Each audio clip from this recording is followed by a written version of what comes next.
Grand learning program ya Step Up pano pa Zodiak television. Then nthawi zambiri tikamakamba za upangiri kapena kuti kuthandizana nkuunikirana makamaka popanga chiganizo mwina nkhani ya business kandi career imene kufuna kusintha ntchito kapena kuti mwina ku school ndikapange chani timakonda olimbikitsana kuti ndi bwino kumakapemphako maganizo awena komanso kungokhala ndi upangiri. Alipo ena ake anali ndi masomphenya ofika patali koma ifoti mwina analibe upangiri kapena wina wake wauza kuti ayikuwaongolera kuti mutatere zinapezeka kuti mwina sanafike patali. Ne program yathu ya leloli ya Step Up, we are honored to feature a very wonderful woman who is doing great.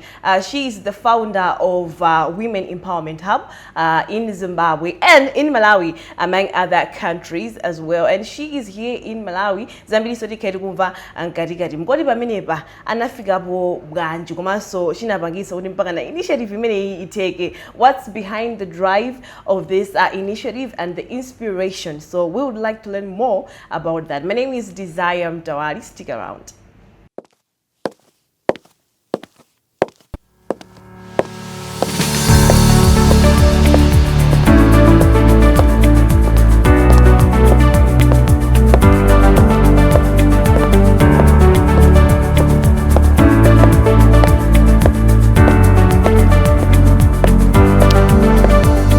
Madam Thina Mpofu, welcome. Thank you very much. Thank you so much for joining us. Thank you. And welcome to Malawi. Thank you. Ziko Mogambi. How is Malawi treating you, by the way? Yo, Malawi has been treating me, as I was saying, you look happy. I'm telling you, all is well with me. Malawi people, what I've realized, they're very loving, it's very secure. You know, I'm just home. Okay. Yes. Nice. Yes. All right. Welcome to the show. Let's get into it. I can't wait to learn more about your journey as a woman, as a leader. Yes. First and foremost, who is Thina Mpofu?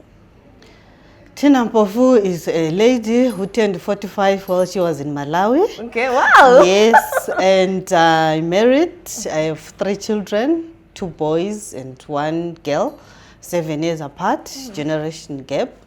I was in the education ministry for the past 23 years, just resigned last March. I am passionate about, I'm a humanitarian impact person. I am also passionate about women. So this is the reason why I founded Women Empowerment Hub. I'm also an entrepreneur and a business lady. Thank you. You wear so many crowns. Yes. You're doing a lot in your country. Yes. I mean, how do you find balance? You need to manage your time and you need to put your priorities right.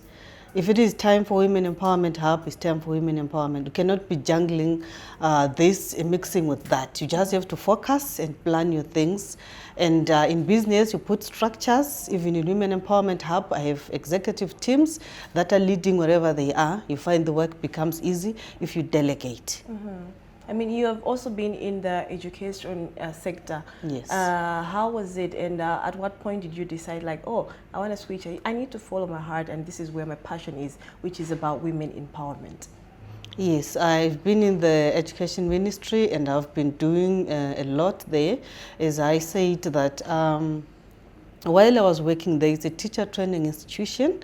We send out students for teaching practice. While they're out there, they identify needy children. So we would then solicit for funds and assist those children. That is what I did while I was at my job.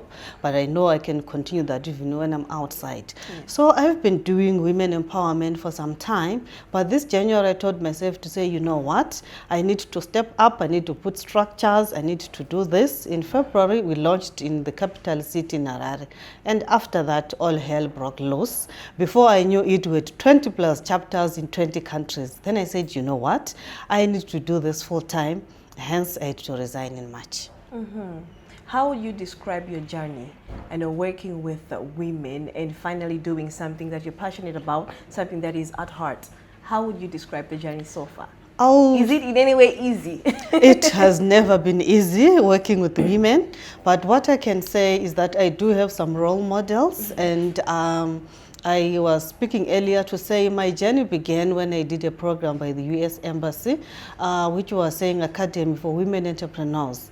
That's when I met women and realized that as women, we don't need to pull ourselves down, but we need to work together. Hence, our tagline is Women Rise Together. So we want to rise together as women, and I've realized that if we give women opportunity to excel or to do what they are good at, they collaborate and great results come. So this is why I'm here. And the women are cooperating. The level of cooperation, you know, sometimes it baffles me.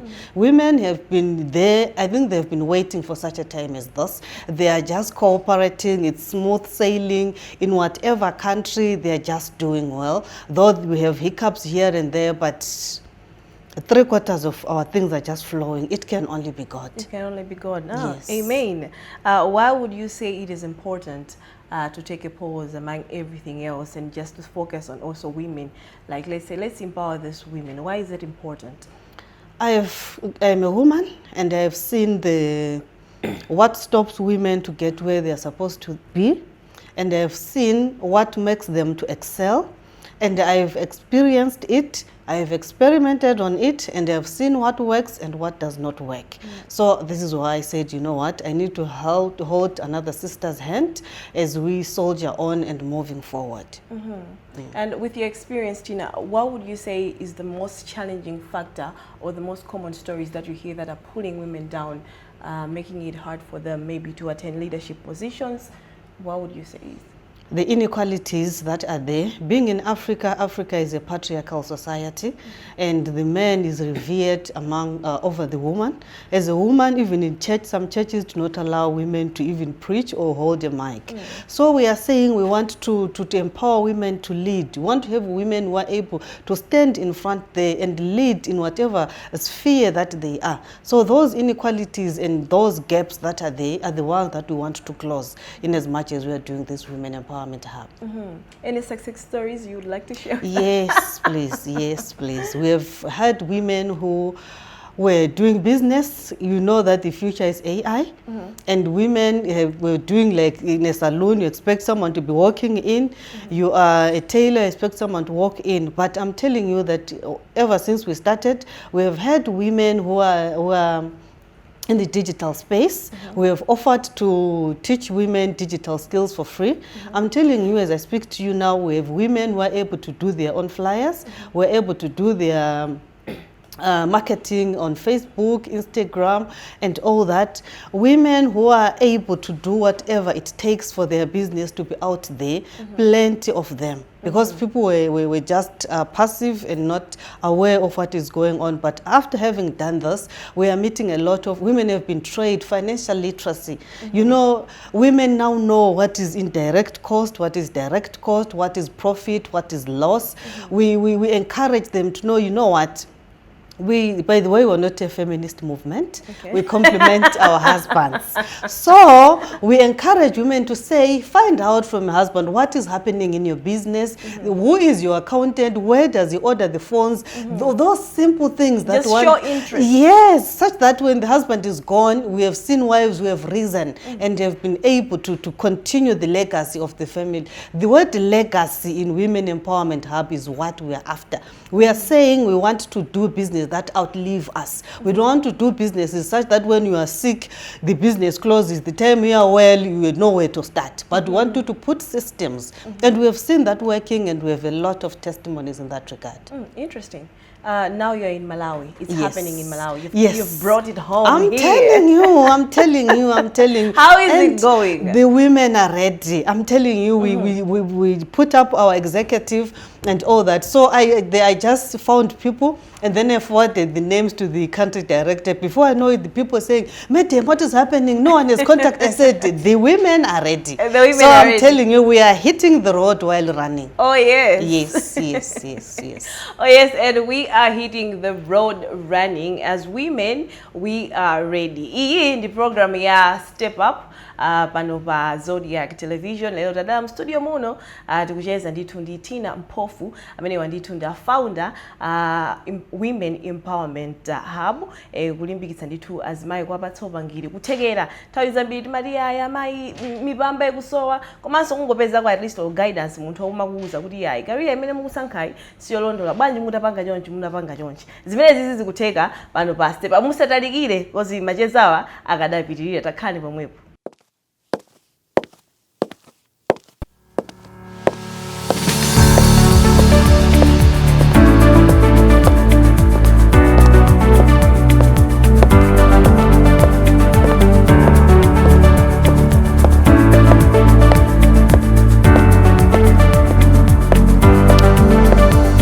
Welcome back to the program ya Step Up macheza atu nditu akadapitirira takhani pompo ndiyo osapita kuna kuli konse ndikufuna kuti program ikamata mukhale kuti yayi mwatolapo kena kake.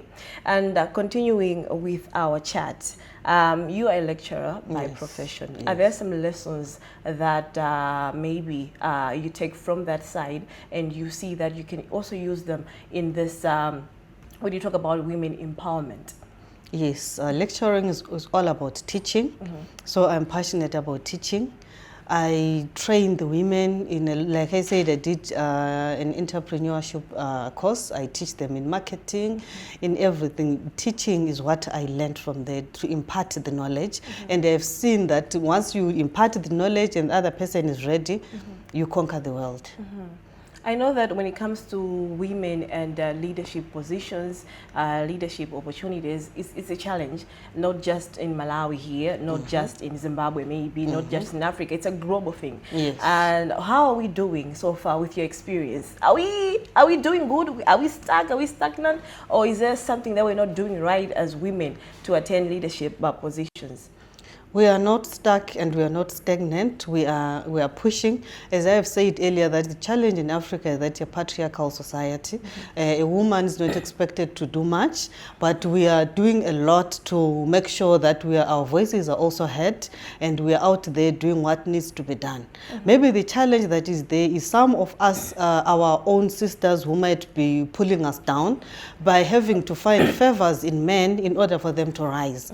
But I'm saying, you know what, woman? Network with other women, find proper opportunities. Is it your education? Are you, and get into leadership fair and square, because those are the ones that fail us by the end of the day. Because the moment I arise myself doing the correct things at the right place, at the right place, people always think that, you know what, there is a man behind. There is no success of a woman that can be uploaded to say, wow, she is doing it alone. People might applaud you, but behind your back, they're saying there is a man behind this woman. There's a man doing it. And yet the corollary is true. Behind every successful man is a woman.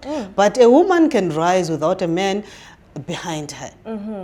And also on that note, something related, is it okay for a woman to ask help from a man? Yes, yes. Like our organization, as I said, it's not a feminist movement. A third of our members are men. So we are not closing men outside.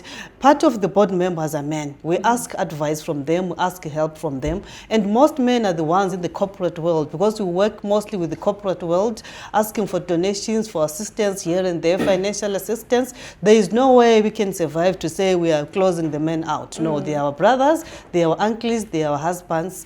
We work with them for the betterment of a woman. Oh, yes. And speaking of finances, financial assistance and all that, we've seen how like some sponsors in most of African countries, we've seen people who fund organizations, civil society organizations, and talk about NGOs pulling out.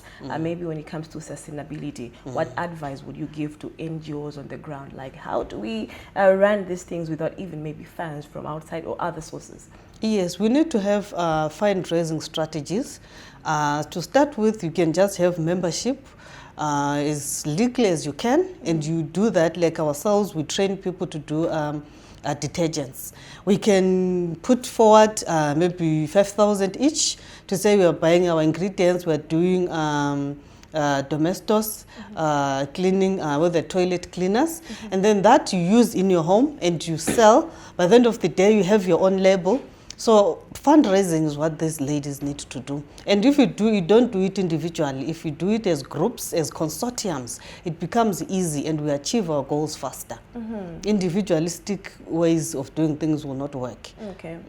Interesting. You know, I've hosted a lot of wonderful women as well. And the question that I like asking is about support system when it comes to woman to woman. And they say, and there's other people that the saying goes, women, we pull each other down, you know, stuff like that. What do you think? Do we support each other enough as women? Think it's something that needs to be taught.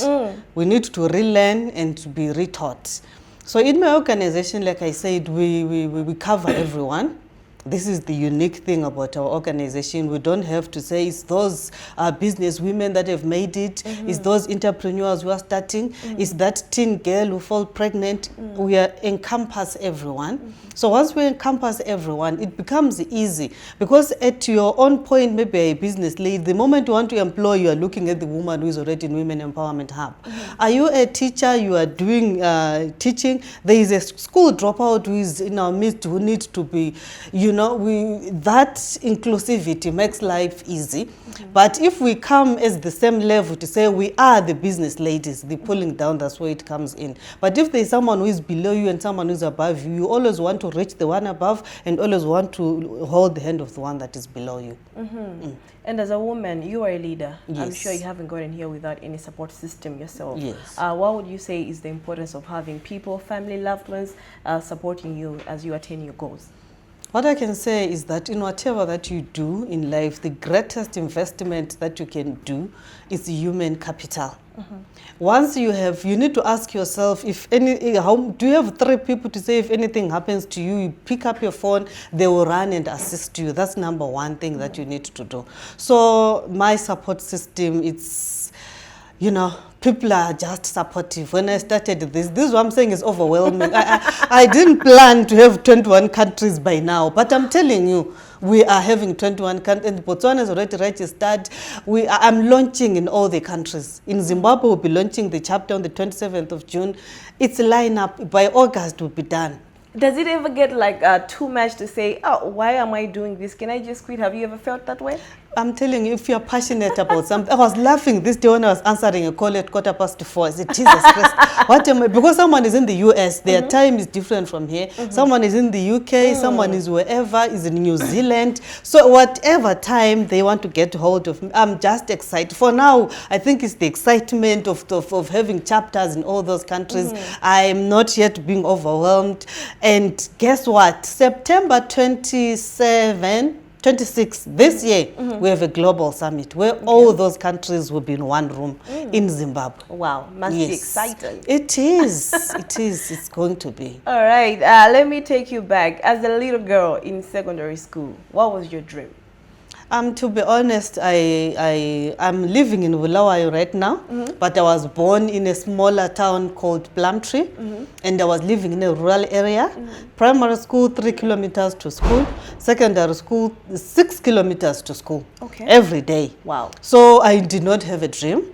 It was waking up, going to school, coming back, eating, leaving the books at school, coming to sleep, eat. There was no dream, to be honest. At that point, there was no dream. Never. No dream, not even thinking of passing. When did it happen? It was not an issue. As long as you're alive. Yes. What would you? My father was a businessman. I was not lacking anything. I never thought outside that village, to be honest.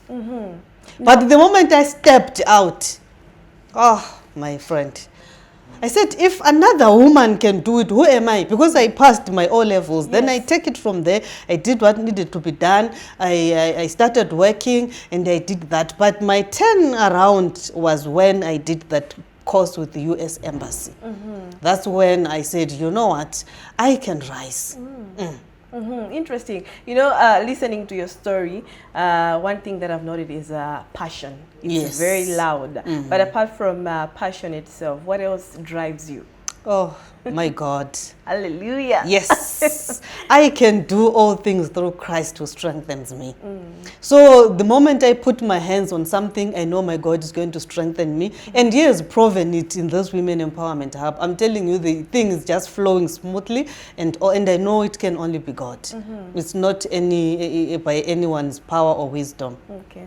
Wow, wonderful. And maybe finally, as we wrap it up, on your free time, what do you like to do? When you're not picking those calls, when you're not doing your emails, what do you do to relax? I'm a very complicated person. I'm not outgoing. Okay.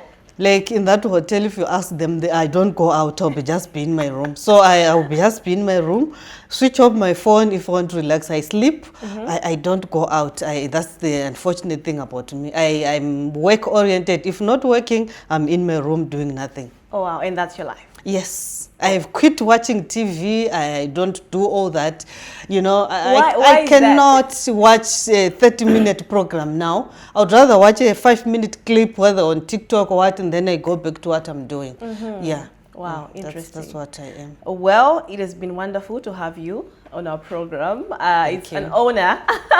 Our first international guest, ladies and gentlemen, on Step Up. It was wonderful, and wishing you all the best. Thank you very much for hosting me. Mene mwanditu ndimedajezera ndi Thina Mpofu all the way from Zimbabwe. Amene mwanditu nda founder a Women Empowerment Hub kungotifotokozera jane yawo mene ikuyendera.